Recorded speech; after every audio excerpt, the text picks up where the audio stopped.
Hey everyone, it's Synchron here, and today's video is going to be a deck profile upon Battle Wasp, a new personal favorite that came out of Battle Legends Heroes Revenge. I hope you all enjoy. Let's get into it.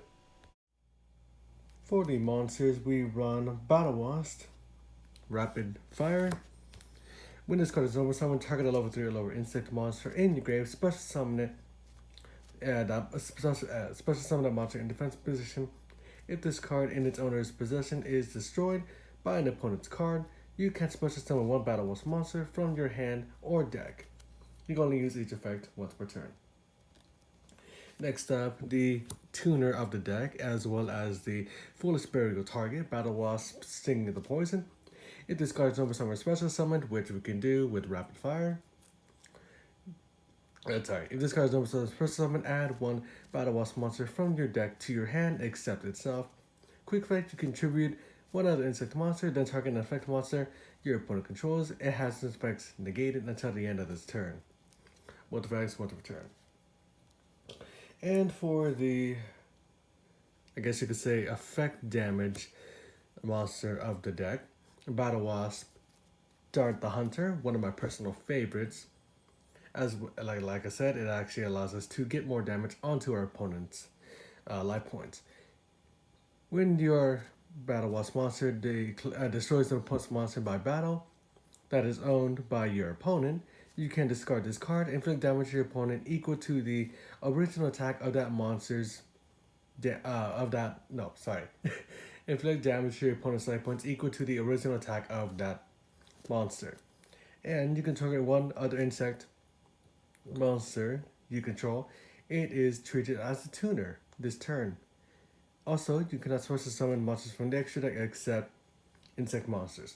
And if you notice, it is a level 1, therefore it is an easy 1-for-1 target. The next Battle Wasp we have is another 1-for-1 target, but you'd really want to just use this as a target for Sting of the Poison. Anyways, it is Battle Wasp Bullseye. If you control an insect monster, you can special summon this card from your hand, and during your main phase, you can inflict 200 points of damage to your opponent for each bullseye. Yeah, for each pin the bullseye you control. So, granted, it isn't a lot of burn damage, but it is burn damage nonetheless. The final Battle Wasp monster of the deck is 2 Twin Bow the Attacker.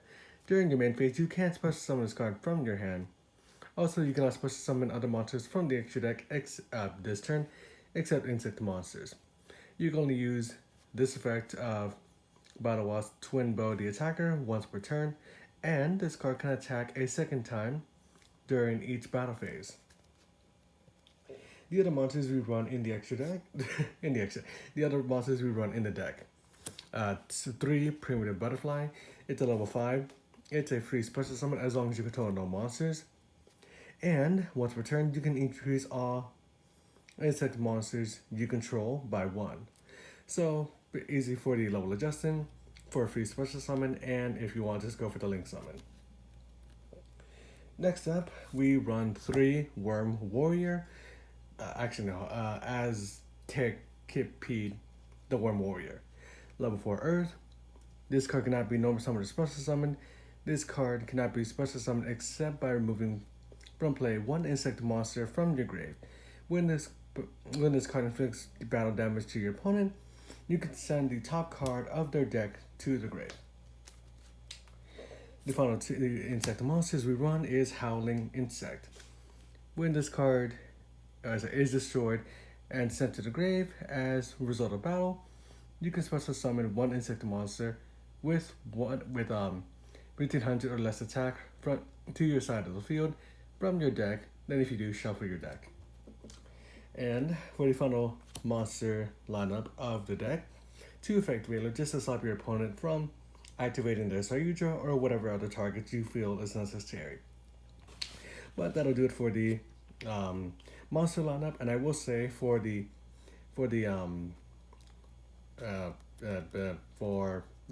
hand trap, it can always change. If you want to go for Ash Blossom, you can go for that. If you want to go for Ghost Saga, go for it. But I just feel as if Effect Veiler is just an easier option to go for, as well as a lot easier to afford basically. For the spells and traps of the deck, we run 3 Revival Swarm. Target a Battle Wasp monster in your grave, special summon it.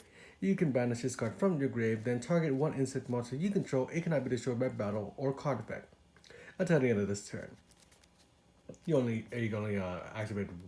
Sorry, you can only use this effect, Revival, once per turn. Next up, 3 Summoning Swarm. Target level 4 or lower Battle Wasp monsters in your grave up to the number of monsters your opponent controls. Special summon them. You're going to activate 1 Summoning Swarm per turn. You cannot special summon other monsters. Wait, you cannot special summon monsters from the extra deck the turn you activate this effect, except insect monsters. Next up, 3. There we go. 3 Insect Imitation. Tribute an insect you control, then select 1 insect type monster from your deck that is a level higher than the tributed monster and special summon it to your side of the field in attack position or face down defensive position. Then you shuffle the deck. Now I will point out that this is an older version, so if you want, you can look up the updated version. I don't know if it's any different from the original version, just granted like a little bit different text and wording. So if it is different, I do apologize for using an older text version. But we also do run the 1-for-1. Send a monster from your hand to the grave. Special summon one level 1 monster from your hand or deck. Monster Reborn, because it's Monster Reborn. Just easy summon in case you're in a corner basically. Foolish Burial for Sting of the Poison. 2 Battle Wasp Nest. When your Battle Wasp monster is targeted for an attack, special summon 1 Battle Wasp monster from your hand or deck, and if you do, place a counter on this card. Then end the battle phase. You can only use this effect of Battle Wasp Nest once per turn, and if this card has 2 or more counters during the end phase, send it to the grave. We also run 2 back to the front, just a slower Monster Reborn, but you never know when it could come in handy. And finishing up the spell and trap lineup, we do run 2 Solemn Strike. When a monster would be special summoned or a monster effect would activate, pay 1500 light points, negate the summon or activation, and if you do, destroy that card. For the extra deck, we run 1 Martial Metal because it's an easy level 2, it's a 1 monster, generic material. If it's special summon, target a tuner in grave, special summon it to your side of the field in defensive position, but it has effects negated. And another good thing about it is if a synchro monster is synchro summoned using this card as material, it treat that monster as a tuner monster. Oh, and by the way, since it's a synchro tuner, we do use it for the synchro summon of Conjuring Bow, because if it's synchro summoned using a synchro monster as material, it can make it can make a second attack during each battle phase. So we'll get to that in a bit. Actually, yeah, we also use it for High Speed Roid Kite Drake because it requires a wind machine tuner, and Metal Archer is a wind machine tuner. So yeah, those 2. For the sorry, I had a rant about that. For the other synchros we do run in deck, we do run Battle Wasp Ghost Bow, a tuner, a non-tuner monster. It's also a tuner monster itself. When your opponent takes damage from the effect of a Battle Wasp monster, you can activate this card's effect, then inflict damage to your opponent equal to the original to the attack of that Battle Wasp monster. So in a sense, say you have Bullseye, inflict 200 to your opponent. Ghost Bow's effect, since Bullseye is 200 attack, inflict 200 more attack to your opponent. And you can only use this effect once per turn. And when a monster is destroyed by battle with your Battle Wasp monster, while this card's in the grave, you can special summon it in defensive position to your side of the field, but banish it when it leaves the field. A fun way to actually get Ghost Bow into the grave is by using it as synchro material for Herald. What Herald does is, well, for one, it requires an insect tuner as well as a non-tuner monster. Once returned during damage calculation, if this card attacks an opponent's monster with equal attack or higher attack quick effect, you can have that opponent's monster's attack during damage calculation only. And when this card inflicts battle damage to your opponent, you can inflict 200 damage to your opponent for each Battle Wasp monster you control. And since this deck sometimes goes for level 7s, I figured throw in Quantum Dragon, because when it attacks an opponent's monster, you can return that monster to the hand, and if you do, Quantum Dragon gains another attack. Crystal Wing for the level 5 or higher monster negations, and for the level 8s, we run Conjuring Bow. Like I said, if it is synchro summoned using a synchro monster as material, it can make 2 attacks during the battle phase, and you can activate the following effects once per turn. When this card inflicts battle damage to your opponent, you can make all monsters your opponent currently control lose 1,000 attack, and its second effect, if your opponent didn't happen to take any damage, battle damage during the phase, you can inflict 300 damage to your opponent for each Battle Wasp monster in your grave. Another elevated option, which I just mentioned earlier, High Speed Wood Kite Drake. A Wind Machine, Tuner, which is why we run Martial Metal, as well as a non-tuner monster. If this card is synchro summoned, you can activate one of the following effects: either destroy all other cards on the field, or negate the effects of all face-up monsters your opponent currently controls.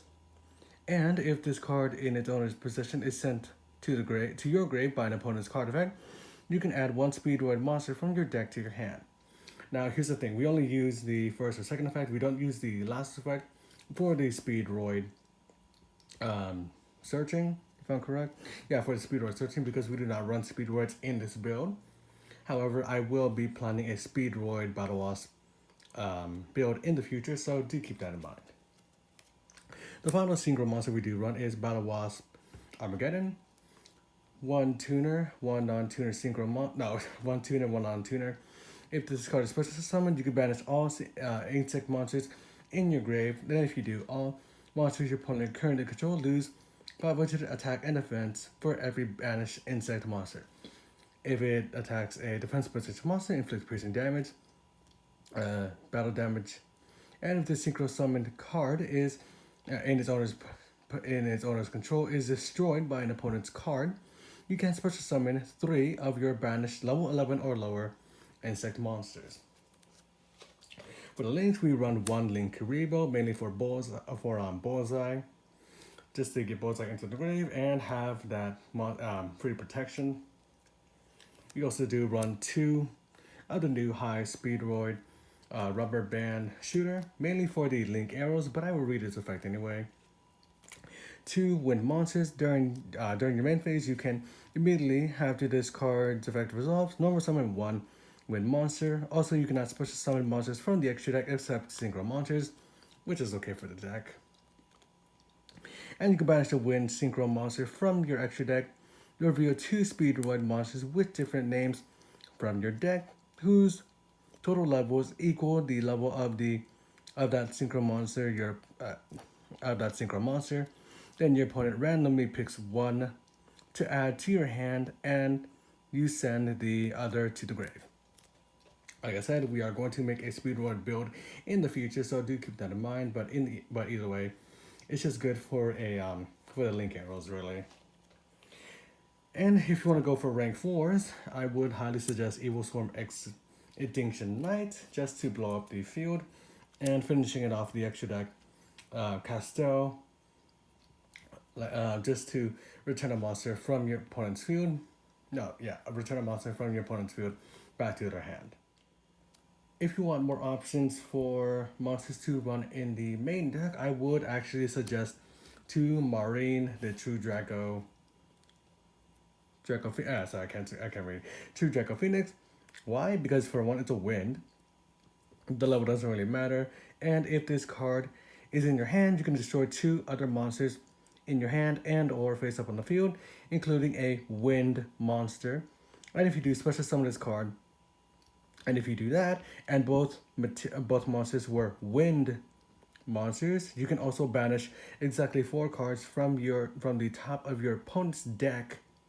And if this card is destroyed by card effect, you can add a non-wind worm monster from your deck to your hand. You only gain these effects once per turn. But the reason why I wanted to suggest Marine, the True Draco Phoenix, is mainly the first effect, being if you destroy 2 wind monsters in your hand and or field, banish the top 4 deck cards of your opponent's deck.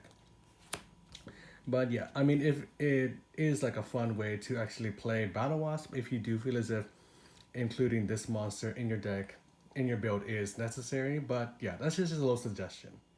Alright, everyone, that does it for the video. What did you all think? Did you like it? Did you not like it? Comment what you thought down below. Like the video, dislike it, do what you feel is necessary. Subscribe if you're new, subscribe if you want. But it would be very appreciative if you did subscribe purely just for what you like on the channel.